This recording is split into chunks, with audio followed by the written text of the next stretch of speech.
Pasalnya cuma dua. Kalau pasal dua selalu benar, pasal pertama selalu benar. Pasal kedua kalau salah kembali ke pasal satu. Selalu benar. Selalu benar. Iya. Kok harus Sophia nih. Oke, dari mana? Untung manggis. Untung manggis. Ya Allah.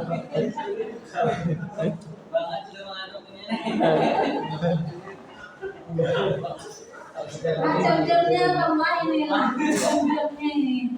Siapa nih? Belum hadir, tidak hadir. Kalau yang punya yel-yel boleh itu dikeluarkan gitu. Atau punya gerakan-gerakan, misalnya terus tangan ini yang seperti itu kan gitu. ya. Kamu semangat kayak gitu kan.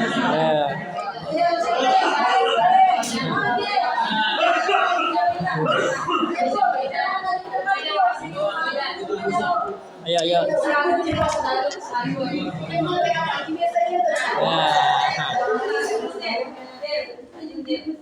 Keluarkan bakal kulit. Ayo nah.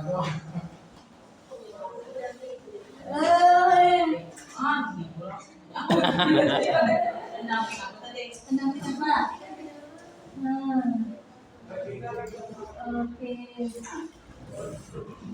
Boleh semangatin teman-temannya boleh. Ya.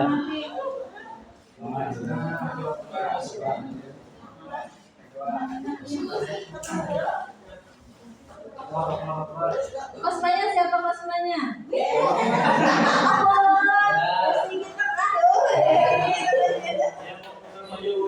Langsung kok. Oh boleh silakan.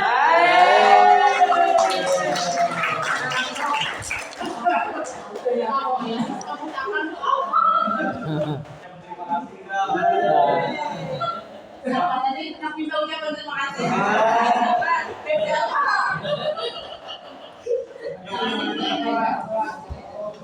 Piknikan. Oh, piknikan.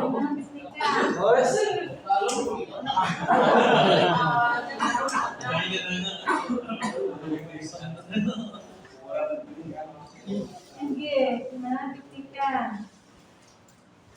Kalau lu sekarang aja jarang piknik nih. Di rumah.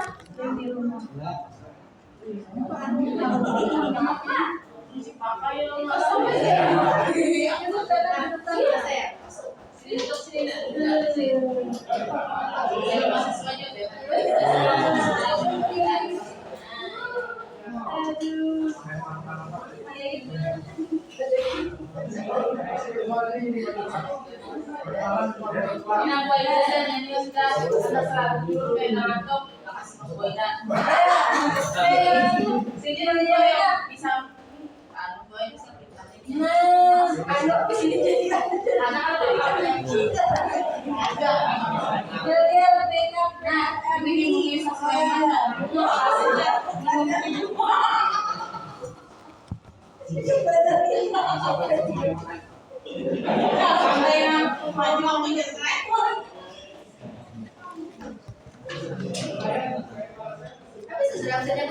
habis jam kita sebentar lagi ya, 5 menit lagi masih. Iya. Ini belum jualan klub deh. Masih mau proses. Oh gitu. Gitu. Sebenarnya mau satu kali malam oh gini. Jadi mungkin sekilas biar kami kita dokumennya satu sebenarnya ada yang kita bahas. Ini mau pakai proyektor mana nggak ada deh. Proyektor alamiah itu proyektor alamiah aja ini. Kami siap mendengarkan. Oh gitu siap mendengarkan. Sekilas kita pengantar studi Islam.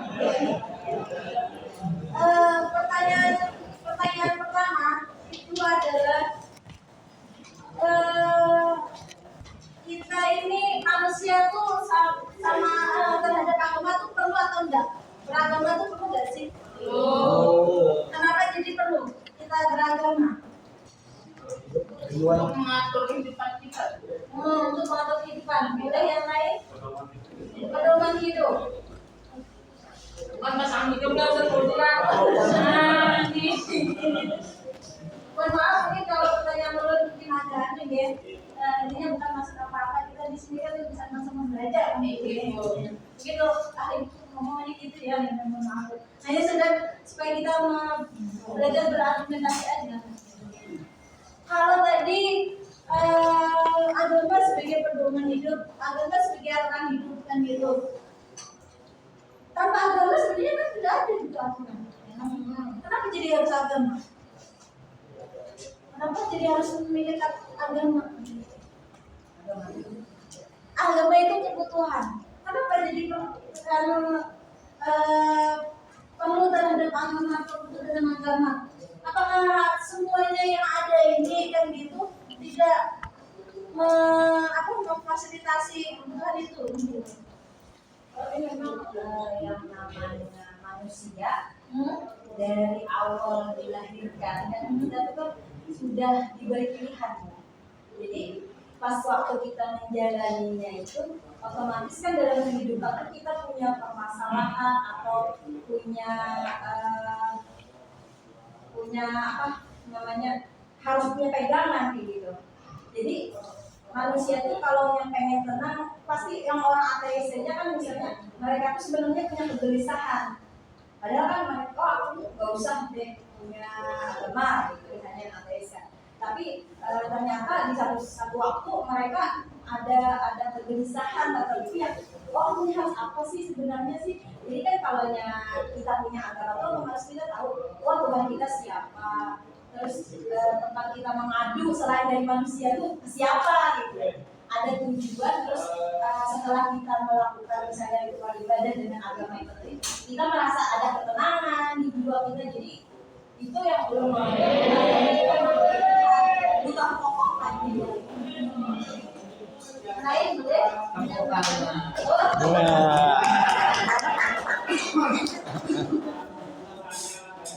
Siapa yang boleh mendefinisikan agama? Agama itu apa? Kalau dalam Islam agama itu apa?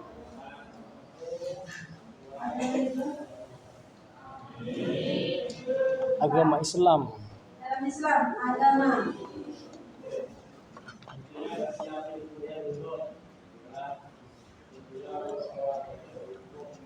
Percaya Agama percayaan. Lagi? Petunjuk arah. Arah. Nah, ini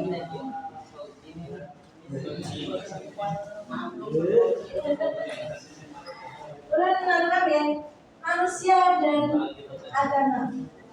Mufti Ali ini merupakan salah satu tokoh dalam bidang agama yang terkenal di Indonesia. Ini orang Indonesia. Ada 3 alasan mengapa manusia itu perlu yang namanya agama. Ini ya, boleh diterima, boleh tidak diterima. Ini kan pendapat dari Mufti Ali. Yang pertama, soal batini. Agama itu adalah soal batin. Soal batin. Karena agama itu menyangkut hubungan manusia dengan siapa? Tuhan manusia. Sifatnya adalah subjektif. Jadi ketika mendefinisikan agama setiap orang itu berbeda-beda. Kenapa? Karena ya dia tuh dengan setiap orang punya latar belakang, dia punya lingkungan yang berbeda-beda, itu yang akhirnya mendefinisikan agama itu menjadi berbeda juga. Dan yang selanjutnya adalah individualis. Masing-masing. Nah, setiap orang ketika ditanya tentang agama itu pengertiannya berbeda-beda. Yang kedua, individualis masih masuk. Kenapa orang itu perlu dengan namanya agama? Itu masih masuk individualis. Ya, soal ini subjektif dan individualis. Yang kedua adalah emosional. Ketika berbicara agama itu ada emosi. Dan merasa seperti itu enggak? Ketika ada kasus Nabi Muhammad itu adalah bentuk emosi, ada emosi. Tidak hanya agama kali ya, mungkin ulama di Kalimantan gitu ya, sama di Aceh apa kan gitu ya, pasti kan ada ya nggak terima kan. Jangan yang ulama kan itu mungkin kan guru yang kita hormati apa sekali ada orang ngopina kurang nyaman didengar pasti kan, kenapa dia orang begini kan gitu nih. Terus konsepsi tentang agama dipengaruhi oleh tujuan individu. Jadi ketika manusia beragama tuh tujuannya terserah individunya. Tujuannya apa beragama itu? Ada untuk menikah, ya kan, beragama karena mau nikah, jadi akhirnya memeluk umat Islam. Orang yang Kristen jadi malah kan gitu. Terus tadi mungkin mencari ketenangan, mungkin di agama yang terdahulu tidak mendapatkan ketenangan. Banyak itu artis-artis tuh ya, ini yang malam tuh karena ya di situ tadi mungkin di agamanya tidak menemukan ketenangan itu tadi. Nah, selanjutnya pengertian agama. Jadi ini Harun Nasution. Nah, Harun Nasution ini merupakan salah satu juga penulis teologi Islam. Itu agama itu berasal dari bahasa Sanskrit ya, di Sanskrit bahasa apa ya? Indonesia ya Sanskerta yang artinya tidak dan gam pergi.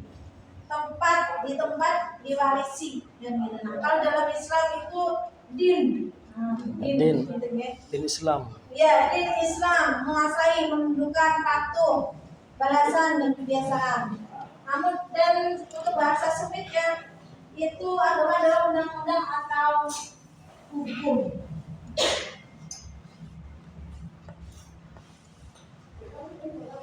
Ini latar belakang kenapa manusia perlu beragama, perlu manusia terhadap agama. Ini menurut Harun Nasution misalnya. Yang pertama adalah fitrah manusia. Fitrah manusia dari sejarah lahir manusia. Kalau di dalam filsafat itu ada namanya perjanjian primordial. Nah, perjanjian primordial itu ada ketika di dalam Islam ada juga kan ya. Ketika di dalam kandungan itu ada aku ini siapa? Nah, ketika lahir itu beda lagi kan gitu ya. Nah, itulah yang menjadi kenapa manusia perlu terhadap namanya agama. Makanya ketika apakah ada orang ateis gitu ya? Apakah kalau saya secara pribadi menurut saya sebenarnya tidak ada orang ateis ini. Kenapa? Karena dia tahu kuliahnya tuh ada, tapi cuma karena dia saking logisnya dia tidak menerima itu gitu. Nah, kayak Karl Marx, Nietzsche, karena bukan mengajar filsafat umum ya, jadi ya masih yang kalau Nietzsche itu Tuhan telah mati. Nah, itu semuanya. Kalau Karl Marx itu agama adalah candu. Nah, itu bukan berarti dia itu tidak mengakui adanya Tuhan, tidak. Tapi adalah ketika agama itu dijadikan alat oleh manusia. Biasa di sana juga.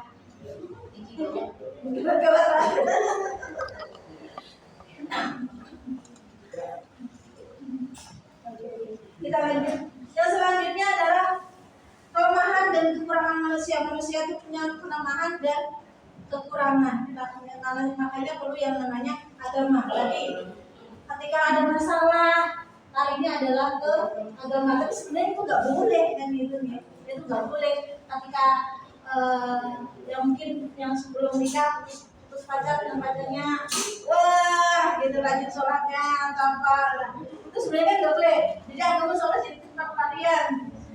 Ibu-ibunya mungkin lagi nggak punya duit, rajin baca surat apa biasanya kalau dia lagi apa? Jadi kan seolah-olah kayak Al-Quran tuh, ya gitu ya, padahal kan ya sebenarnya kan ya luas kan pengertiannya, itu kadang-kadang ya sudahlah, alhamdulillah. Itulah karena kekurangan, kelemahan dan kekurangan manusia. Dan selanjutnya adalah tantangan manusia ya. Agama ini sebenarnya dengan banyaknya tantangan di dunia seperti sekarang itu sangat diperlukan yang namanya agama. Sebagai apa? Pegangan yang gitu supaya nggak terlalu kebablasan. Yang kalau tidak beragama itu nanti bisa jadi bunuh diri, ya kan? Terus kasus-kasus yang sekarang lagi marak, yang kemarin marak banyak ini yang baru-baru, yang pacarnya dimutasi jadi 60 berapa